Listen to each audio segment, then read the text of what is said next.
All right. So what's the webinar really about? So today what we're going to be doing is we're going to be talking about the data set. There are going to be a couple of things which I'm going to go through and talk about how to set it up, what to take into consideration, what transformations to do, and so forth. And then, of course, we're going to look at some of the visuals, like which visuals you could use, what sort of approach you take on this, and so forth. Before we jump into the data set, just a quick reminder, let me quickly share the screen. There we go. So don't forget that for the challenge itself, if you want to participate in the ZoomCharts mini challenge, where the prize is $300, you have to sign up through our website. So I also posted the link in the chat. So make sure you go to that site and you register for the event. So for example, if I wouldn't be logged in with my account, this is how it would look like. Just give me a second. Let's go back to challenges. Onyx data, there we go. There's going to be a form like this where you just register. If you already have participated in previous challenges, you guys know the drill, right? You sign in with your existing account, and then you're going to be able to press register. For me, it's not going to say register since I already did it, right? I got to be a participant to showcase this. Because once you register, you can also get the access to the data set. Now, before you go and deep dive into the data set, one thing that I always recommend is just read the information that we give to you. So for example, read the little brief that we have here. Just see, for example, okay, what the event is all about. That's first. How to participate. Go through all these rules, make sure you understand them and you meet them. And of course, do not forget about the judging criteria, right? Everything is laid out here. We're not hiding anything. So we're very transparent when it comes to these things. So we just want to make sure that you understand all the rules, all the criteria and everything. So it's easier for you to understand what you need to develop at the end result. As well as do not forget that you always have access to all the previous events, all the submissions and everything. We can actually go through them a little bit later. So I'm going to showcase where to find them and everything to kind of take inspiration from or look at some of the things and say, oh, that's actually a cool approach. I could do something similar. The one thing that I always do encourage, and you're going to hear not only me talking about it, but basically anybody who does reports and has any social presence, don't just copy paste reports, right? We've seen this done before. Trust me, that's not going to give you the win. It's very easy to spot these things. After a while, you kind of get familiar with what's happening around. So take those previous, for example, winner reports, not as a template that you just apply to a new data set, but take them as a source of inspiration. Look at some of the visual setups and that sort of stuff. And do not forget also to get your developer's license. This will give you access to all of our visuals with full capabilities and everything, so you don't have to worry about licenses and that sort of stuff. This is going to be your free developer's license. All right. Now, as far as the data set itself goes, we already see the headline right here, right? It's going to be a big one. So we have a data set of over 900,000 movies. It's a massive data set. So one of the things that I do recommend, or we don't have anything against, is you limiting the data set. Now, once we're going to start to look at the data set, I'm just going to give you a brief examples of how to limit it and how to, make it a little bit easier to work with. But for now, let's just go with what I have at the very source. So if I just open up and get the file itself loaded up, so it's going to be under desktop, Onyx data, April. There we go. The movie database. Let's connect to it. We're not going to load it straight away because we never know what data type is being recognized, and we need probably to do some transformations. So let's go to the Power Query, click on Transform Data, and let's just take a look at what's really happening here. So one thing that I always encourage people to do is if you kind of quickly go through the data set, right? Just go through the columns, go through the data that's within it, just quickly scanning. One thing that I always recommend is make sure that you have this column quality enabled. By default, this does not profile on the whole data set. So remember, we have 900,000 movies, which means there's 900,000 rows here. What the Power BI does to speed up the process, it's not always going to be 100% correct. So take that into account. but the profiling initially is done based on the first 1,000 rows. You can, of course, right here at the bottom, you can see column profiling based on top 1,000 rows. If I click on it, I can switch to entire data set. But one thing that I always want to say here is keep in mind that this requires more computing power. So if you know that your laptop is, for example, on a weaker side, don't do this because the whole process might just hang.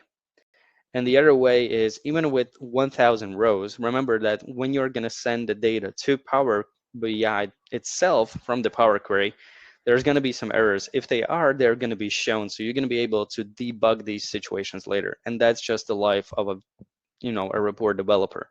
Trust me, most of the time in some cases is spent right here in the Power Query. And then the rest of the time is spent on Power BI Desktop where you create your measures, you create your visuals and everything. So it's not always a straightforward process. And this is one of those cases. So the profiling is done on 1,000 rows. And we can see, for example, there's no errors here whatsoever, right? You can see valid 100%, there's no errors, no empty rows, right? Since I played around with the data set already, I know that this is a lie. Why? Because the initial profile is based on 1,000 rows, so it's not taking into account all 900,000 rows, right? And just to give you an example, if I open up the filtering pane, and here I just select where the ID is 2, right? Click OK, and you can already see that one of the values is being recognized, but for some reason there's another row which throws out an error. Now, I know this because I already played around with the data set itself. How I found out about these errors is from what I told you. Even if you don't want to do the profiling on all the rows that are within the data set, because that requires a lot of computing resource, you could always just, for example, close and apply, send it to Power BI Desktop, and see what type of errors are being thrown back at you. And then based on the errors, you can try to find and understand, okay, what's causing is it some sort of data or, what's happening there? So that's just something to take into account.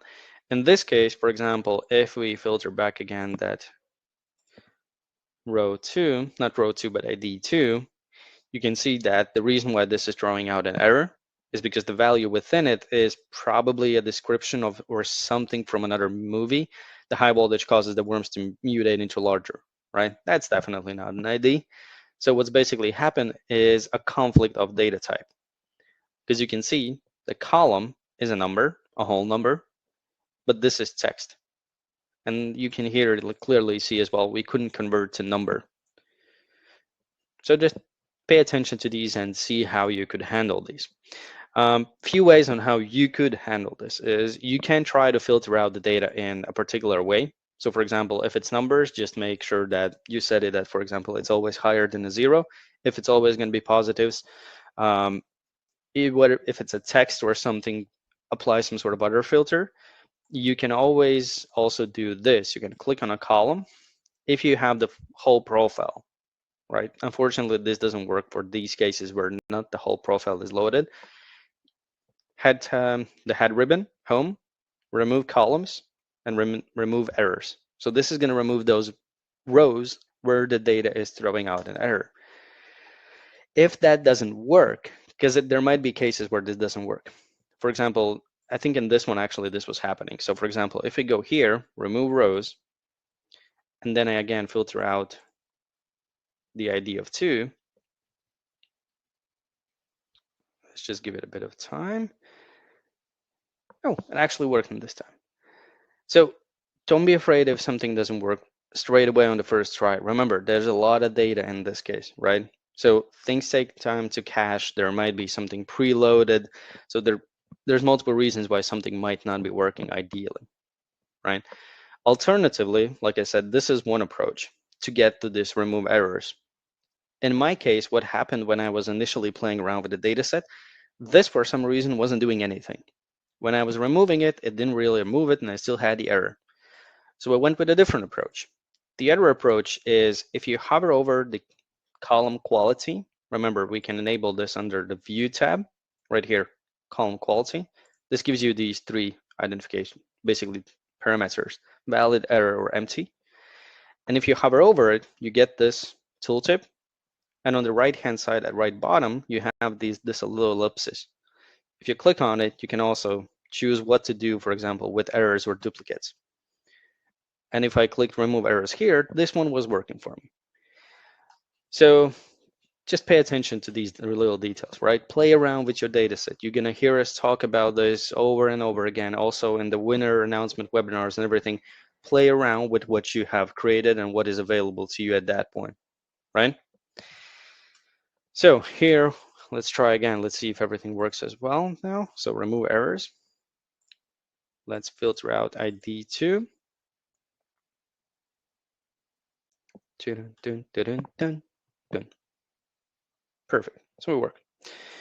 All right, so we don't have any errors in ID, but similar cases might also be in other columns, right? And this is like one of the reasons why I said make sure you publish, not publish the report, but send the data to Power BI Desktop, because you're not seeing the whole profile. See which columns are throwing out an error, and then try to investigate it and understand, okay, how can I revert this, or how can I fix these error messages? So that is one of the things. The other thing is make sure that you always adjust the data type. You can of course do it afterwards as well, but what I like to do is I go through the columns, and for example, right here, you can already see, right? So vote average looks like a decimal number. This is definitely not text. Make sure you change all of these data types. One thing from my experience as well is there's also a data type which sometimes showcases right here at the top, which says 1, 2, 3, ABC, and it's called general. It means that there's usually something to do with numbers and text, and Power BI wasn't able to define whether it's one or the other, so it gave you undefined basically. Always make sure that you do not leave that general in the dataset. In smaller datasets, it might not cause any issues. On larger datasets or specific calculations, this might cause some errors afterwards, because Power BI is not going to be able to reference and understand, okay, am I supposed to compare this as a number or a text? What am I doing here?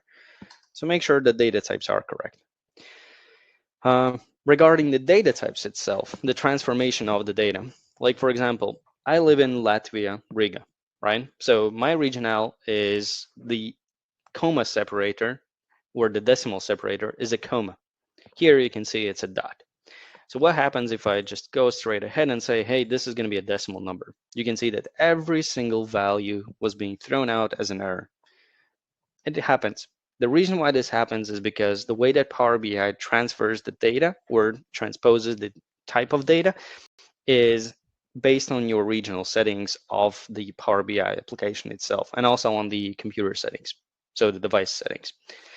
How to avoid this, or how to overcome this, is you need to change the type locally for that specific column. You can do that for multiple columns as well. Let's actually do it. So for example, I choose vote average, the revenue, and the budget. So these three are going to be decimal numbers.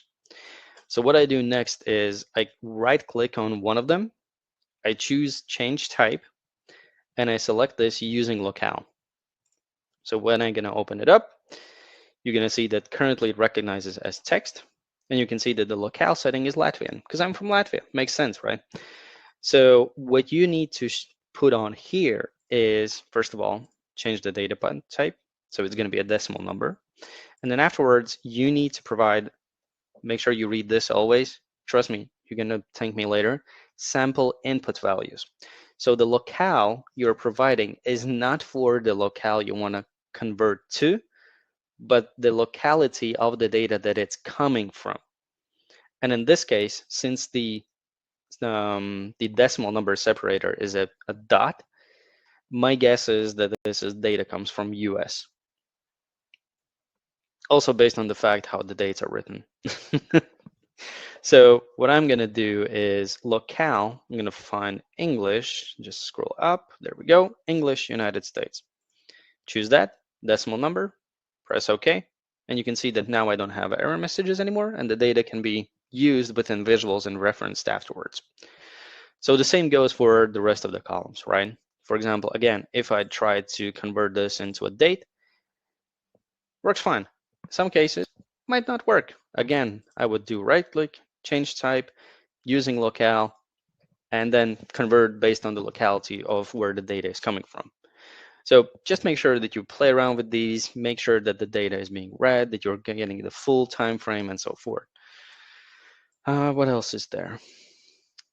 Different columns, popularity. This is one of the columns which, since I don't have any definition, or I don't know what the popularity represents, like is it some sort of an average? Is it based on the ratings? So how the popularity is counting, or is it how many times the movie was watched?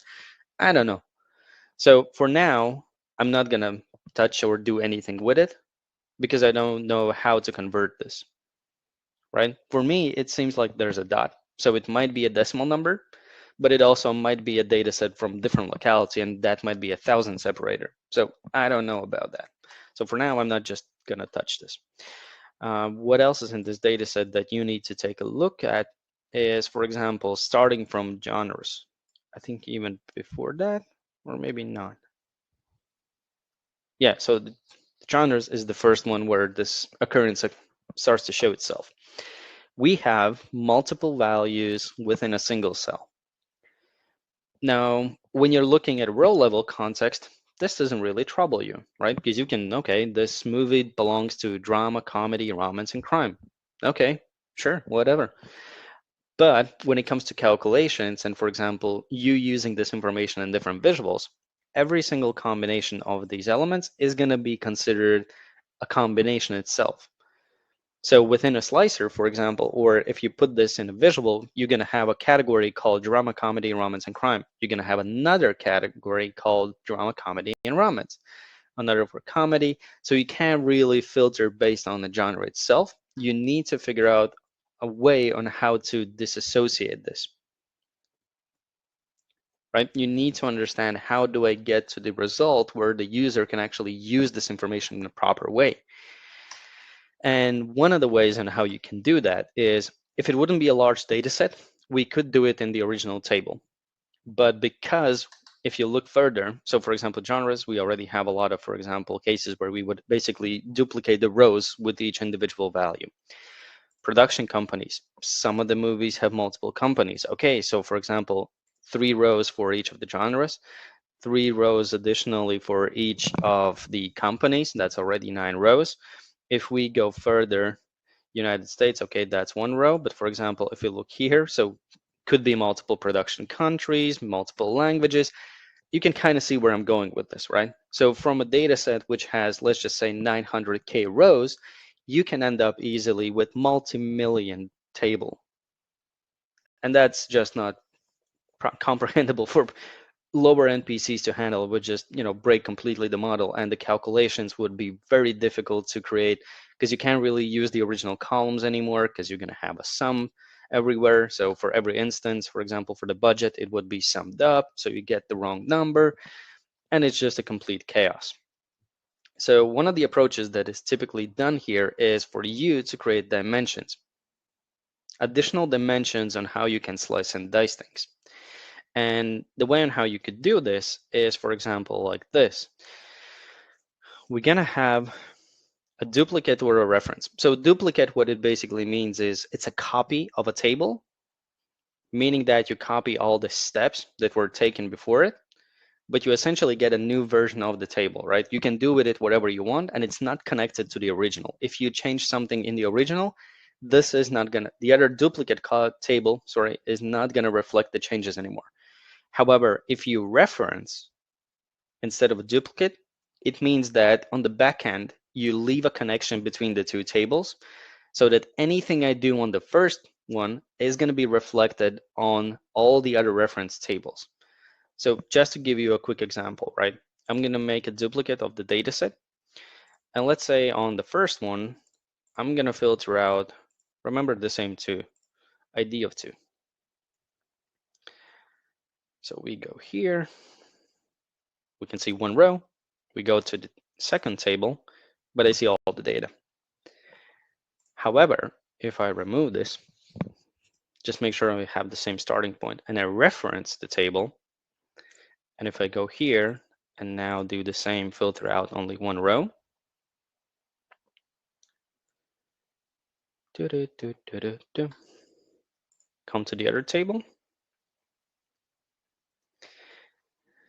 See, the end result is what I got from the original table. So whenever you are creating these dimensions, you need to understand whether this is going to be something that's going to be dynamically changing, or you're essentially locking it in place, right? You still have all the applied steps, even on duplicate. So you could just refresh the query and apply new steps and everything. But if you want the original table to be basically a source, which is being reflected in all the other tables, that is why you use reference. Hey, Lawrence. Yeah, every single webinar session is recorded, so you're going to have ability to watch it afterwards as well. It's usually like 1 or 2 days, and then we send the recording.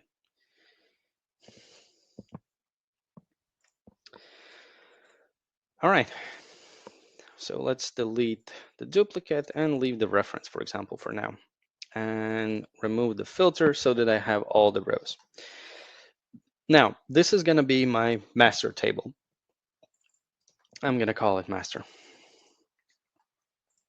The second table, which I created through reference, is going to be one of my dimensions.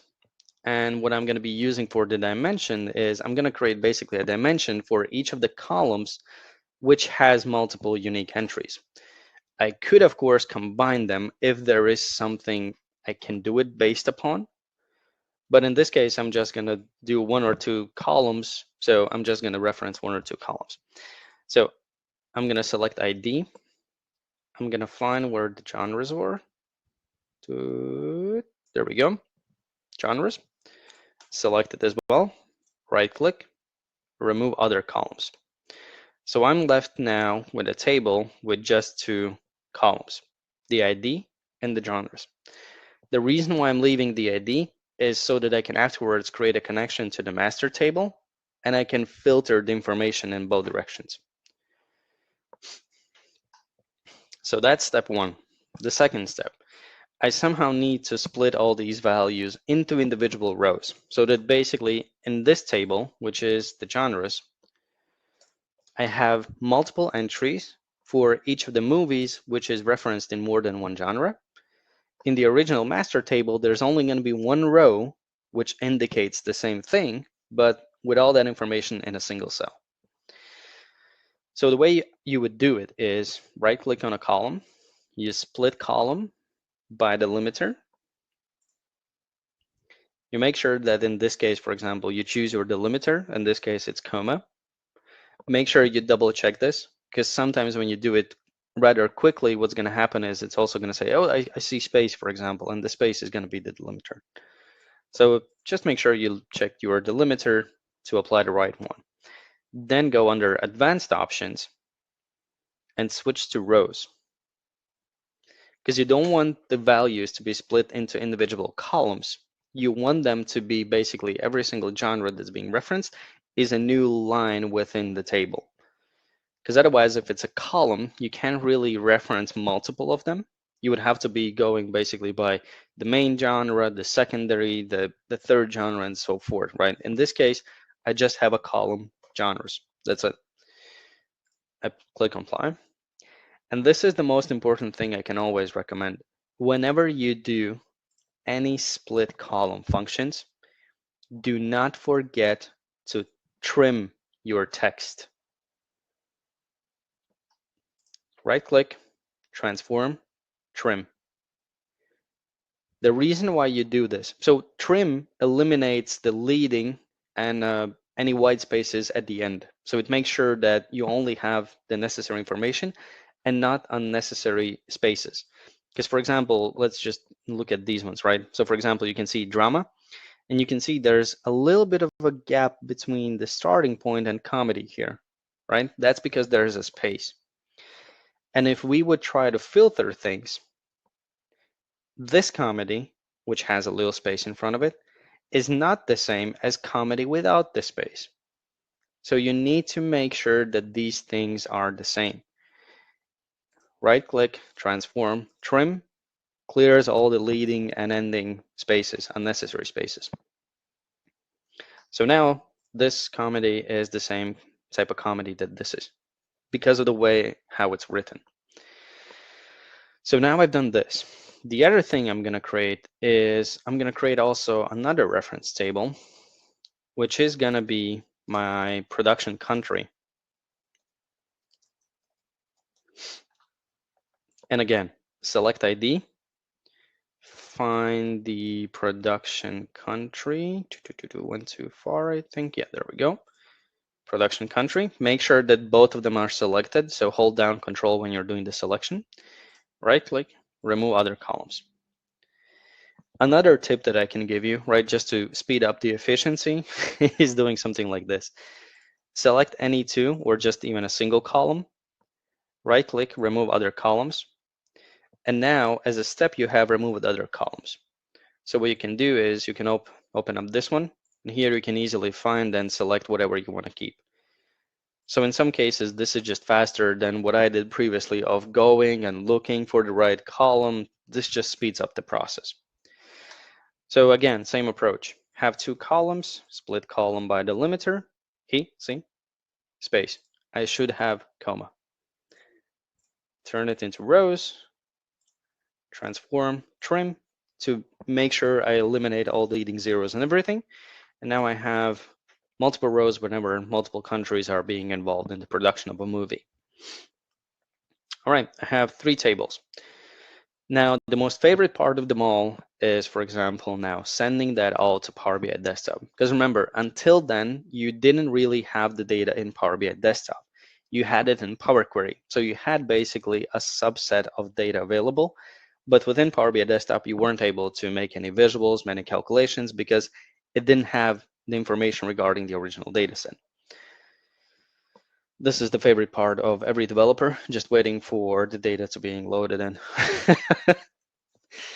I mean, it is what it is. This is what gives you time to go grab your coffee or, just have a quick walk around the table or whatever it is. I'm just going to have a sip of coffee. I'm going to allow it to load in, and then we're going to take a look at the data model.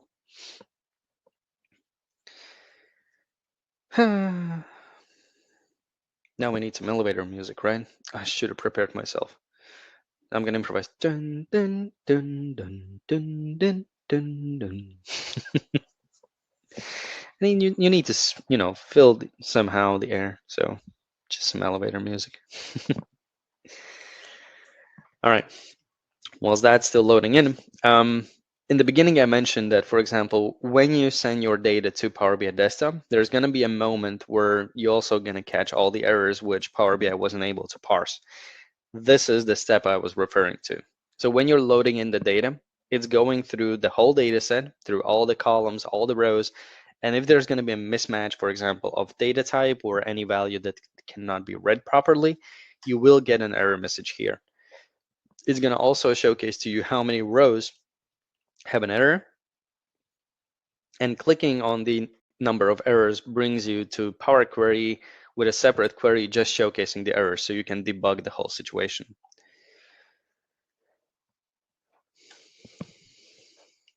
Hey, thank you, Sabine.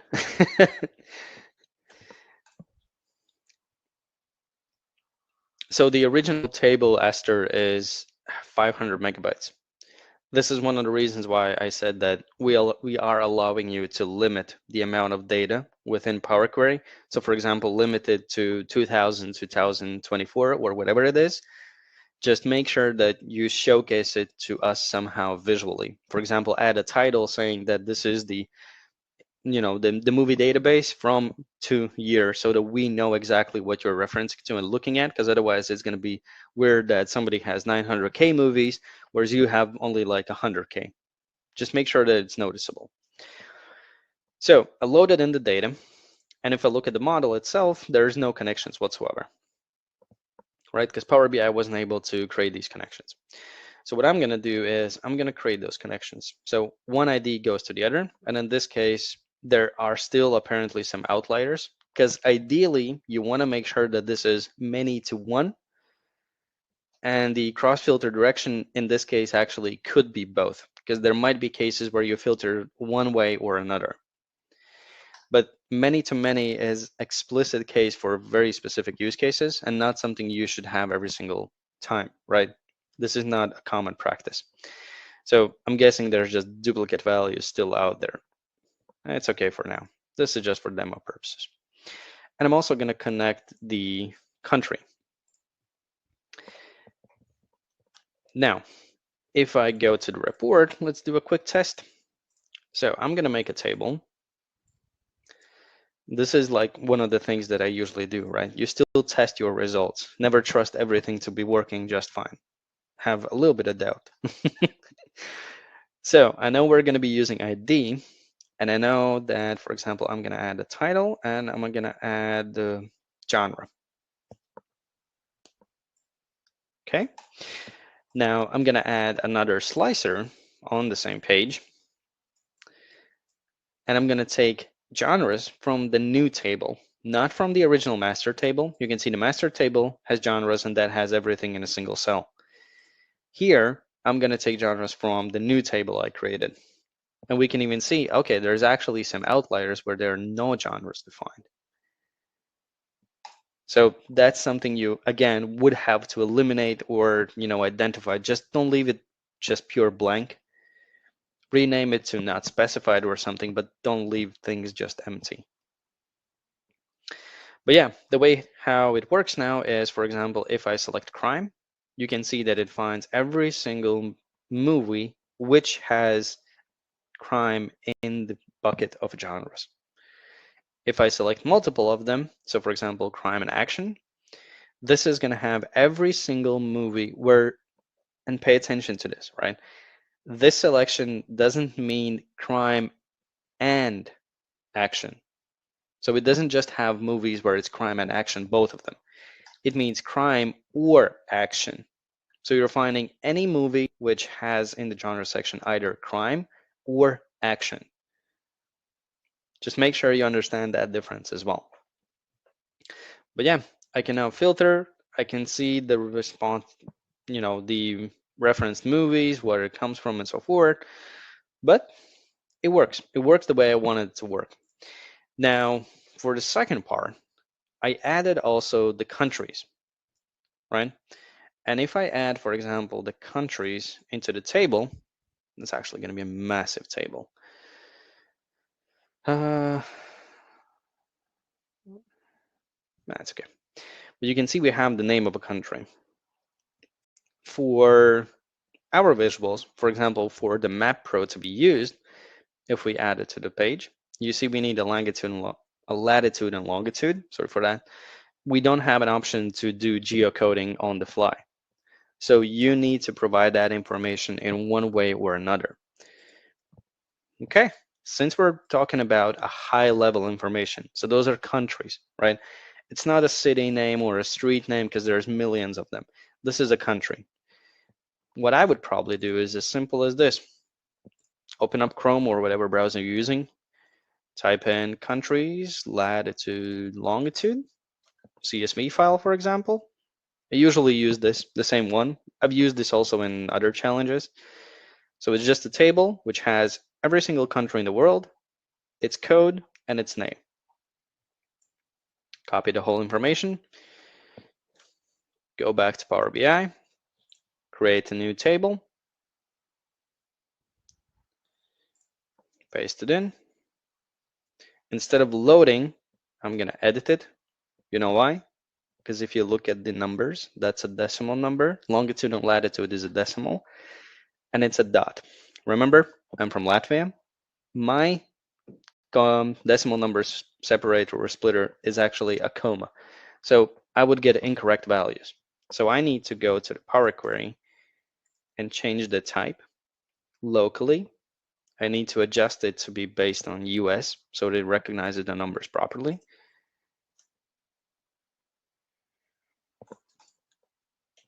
Where did you throw it out? There we go. It was just loading in longer.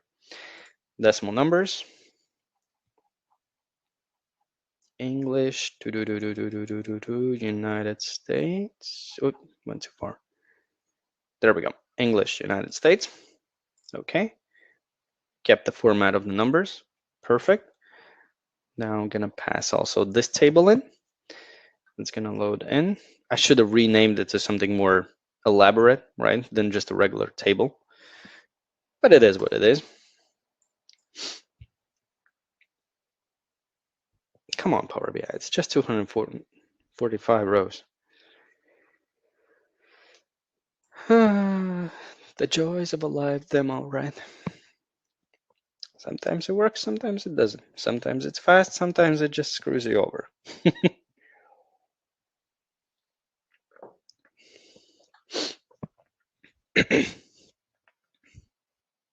Dun, dun, dun, dun, dun, dun.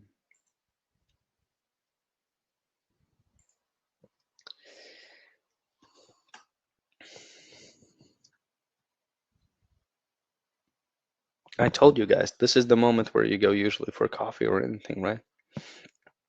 I wasn't lying about it, especially once you start to work with larger data sets. Sorry for that. So I go back to the model view and I connect. Let's just double check. This was the trick. I always mix it up. Country is the code, name is the actual name of the country. So I'm going to connect name to this table and basically extend this dimension.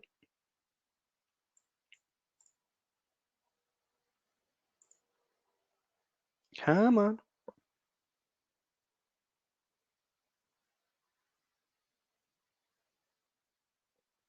This is painful.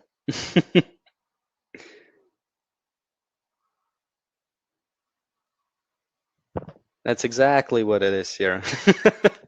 I'm just thinking of you guys, right? I want to make sure that you're up and fresh and you can just see everything.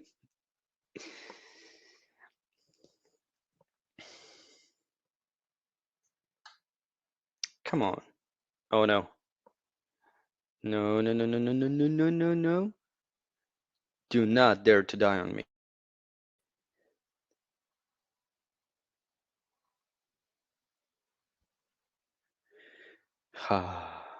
There we go. It scared me a bit. So once we have that connected, I go back to the report and, for example, let's go ahead and create a map visual. Since we have the latitude and longitude now, I have it under table. So latitude, longitude. And without even going any deeper, what I do is I just take a look at this to see if this makes sense. If you don't know the data set, it's a bit harder. But if you know the data, if you know the data set, you should know where the data is probably going to be located at. So for example, if you suddenly see that there's a lot of points somewhere in the world that they weren't supposed to be, there's probably something wrong with the latitude and longitude you provided, or the connection doesn't correctly understand where it's supposed to be located. The one place where I always check is I usually intentionally zoom out to the very top of things. And you can see this cross point, right? That's the 0, 0 coordinate. And I go through the very middle and I make sure that there's not a single point down here. And you can see we actually have something. So we have some data which wasn't able to transform to something reasonable, right? So it doesn't have a longitude and latitude. Okay, what I would probably do then is from the country list, do it like this, just have a table. And I'm gonna add latitude. You can see right here, we do actually have some rows which don't have any data. So what I would probably do is, if I know that every single location or every single movie is supposed to have a country associated to it, I would just go ahead into the filtering pane, filters on all report pages, and go ahead and add, for example, this one and say that even on this, no, advanced is not blank. So that now when I zoom in, there's nothing on the 0, 0 point. So I have US, I have other, yeah, seems okay. So that's how you get a map, right? It's not super difficult. It's just something you have to keep in mind. Now, once we have the map running, we have the calendar, we have other dimensions that we can use, we can start to create basically a simple report. So let's go ahead and, for example, create a timeline. And within a timeline, the setup, remember guys, there's hierarchy and date itself. So I'm going to use the built-in hierarchy. Don't mind the naming. This is just the built-in hierarchy, and because of the model, this is in Latvian. But it's year, quarter, month, day. And then in the series, I'm going to be using, let's say ID. I'm going to be counting the number of movies in each year. So this is how our timeline looks like. You can see we have movies as early as 1874. There's actually even further one here, I think. No, it seems like it's okay.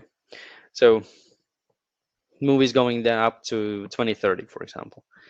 Like I said, there's a lot of them, right? If we just add count of ID as a card, in this case, there's 406,000 because they're already getting filtered in one of the queries. So just make sure you go through these, check what's happening, if you have all the data, if something is missing, if you see, for example, a major discrepancy. So for example, you add the ID and then you add the count of it. It says, for example, like in this case, 406, but you know that you want to have all 900,000 movies. Something is not right here, right? You're missing like 500,000. That's not something you can have in a report. So just play around with these things and see what's happening.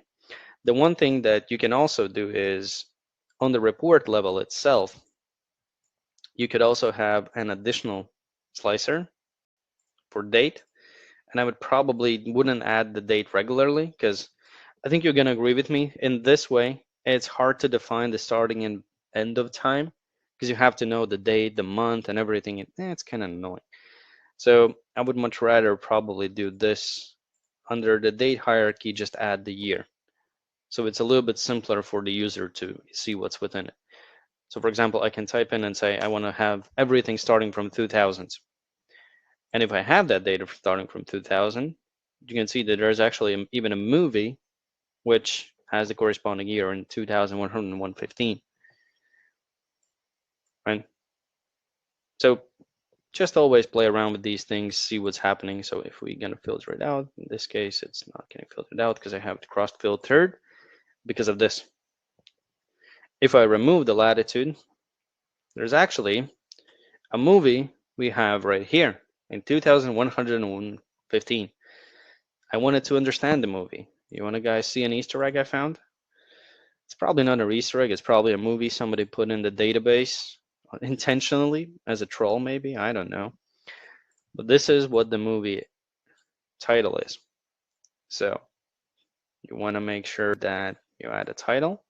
You can see there's a lot of interesting titles as well. But if we highlight this one specific movie, it's 100 years. I was like, oh, okay, let me actually check what the movie is going to be about. We have a tagline. The movie you will never see. Now, I don't know if that's a challenge. If it is, looking at the time frame, probably I'm not going to see it. So they're probably right. If you're just starting off in data analysis or just, luckily you're in your early 20s, you might still get there. I'm not going to see it. So they kind of were right about it. So just look at these things and see. It's part of your job, right? You got to have some fun with it as well.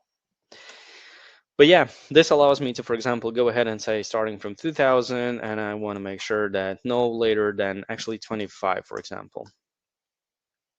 You can see that on the timeline itself, for example, it didn't automatically adjust because the timeline has a feature where you can define whether or not it's always dynamically adjusting itself or you're increasing or decreasing the data set. What I mean by this is, for example, if I add more data, let's go like this. So you can see how many years I have here, right? Now, if I remove a couple of years, I physically remove them from the viewport, but I still see the same timeline. Now, if I go under timeline, x-axis, there's a toggle right here, dynamic all data.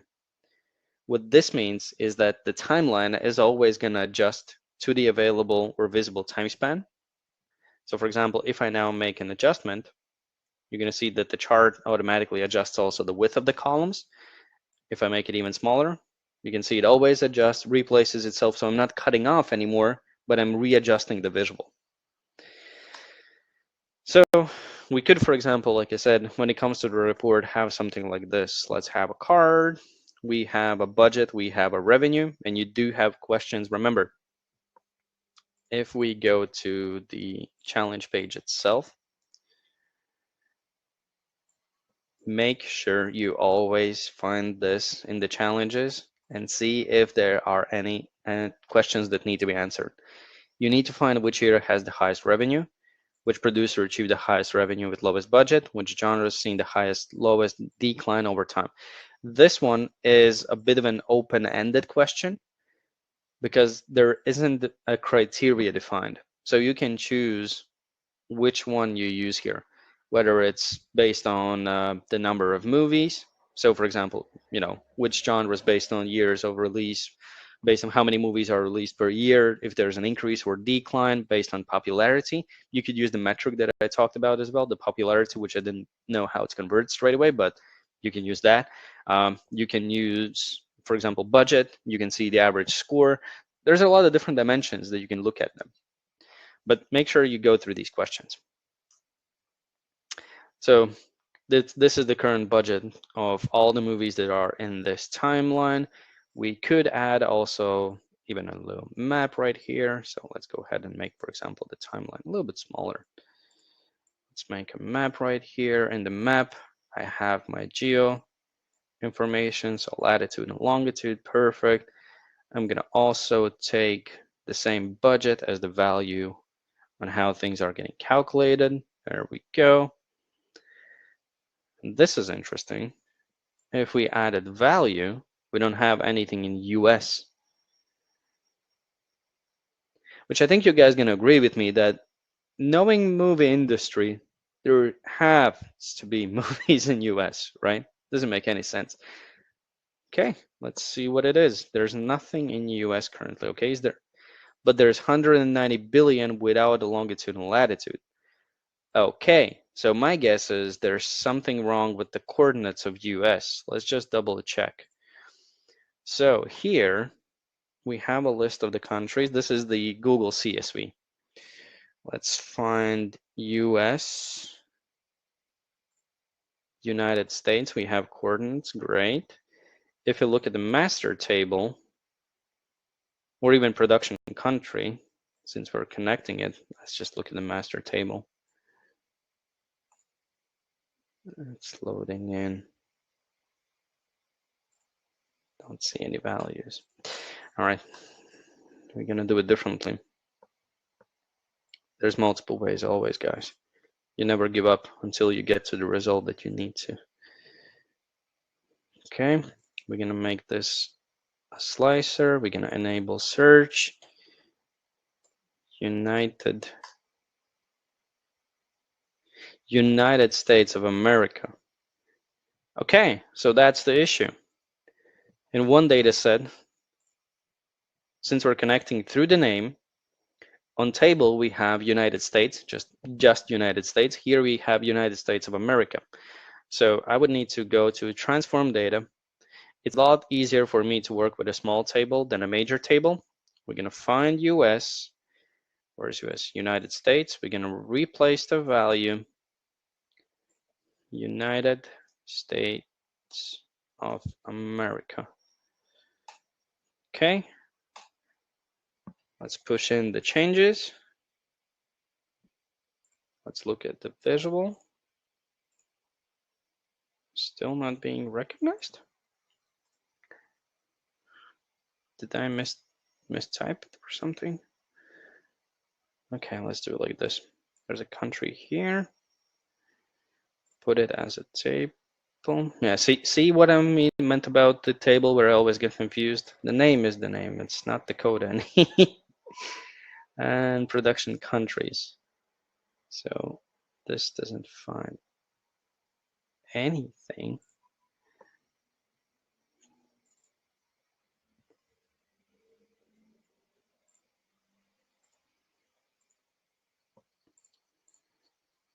Why is there transform data, production countries, have a list of the United States of America. We're gonna copy that, go here, place value, make sure it's exactly the same. That goes in, have all the data.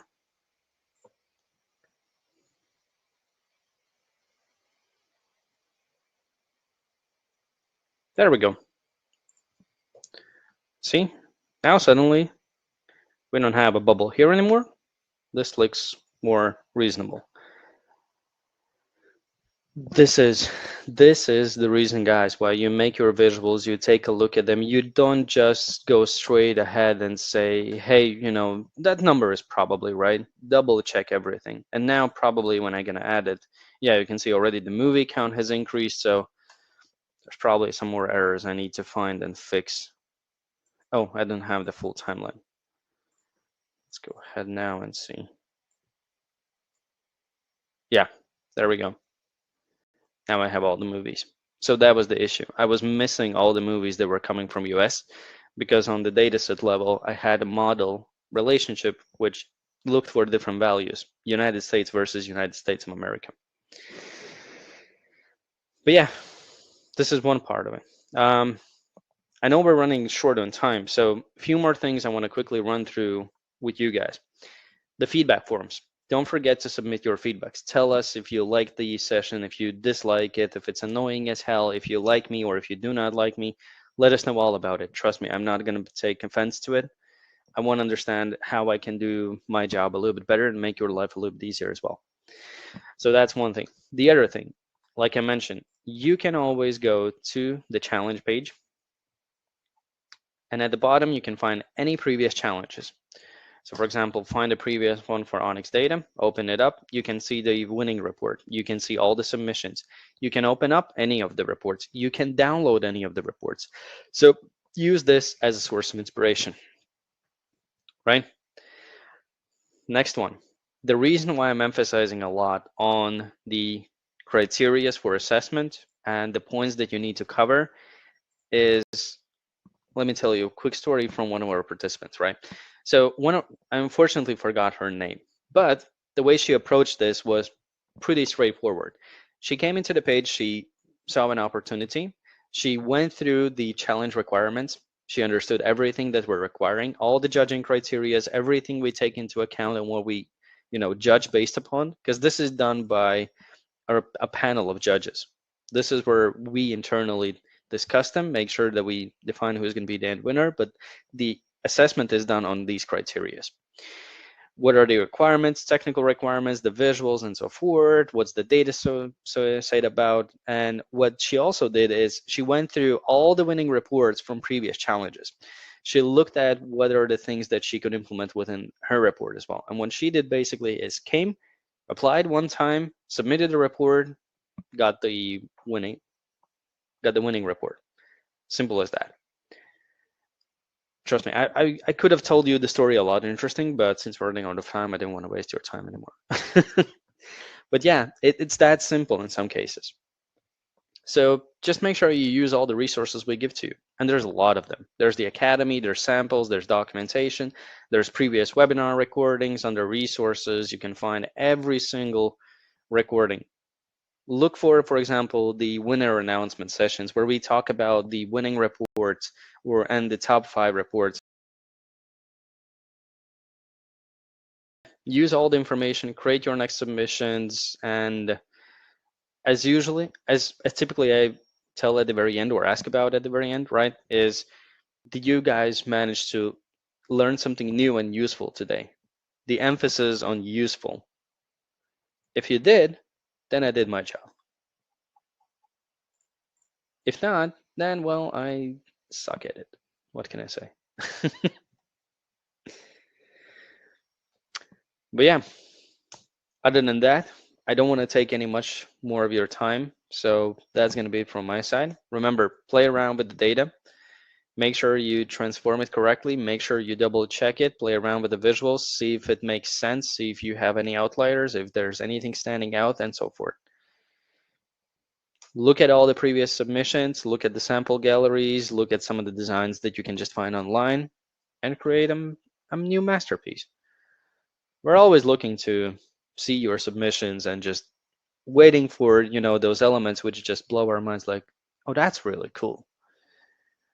Because at the end of the day, what we're here really all about is for you guys to make that leap from just regular basic reports towards more of a pro report approach, where you create a report that allows you to start off with an overview with, for example, of what is the current situation. And throughout the visuals, you can analyze the situation and answer, why did that situation happen? That's what it's really all about. All right. Thank you so much, guys, for your time. I hope you have an amazing day, whether it's the working day or it's already the evening and you can enjoy your evening. But I hope you have an amazing rest of the day, and I'll see you in the winner announcement sessions. So don't forget to sign up for that as well. And yeah, if you have any questions, just send them to us.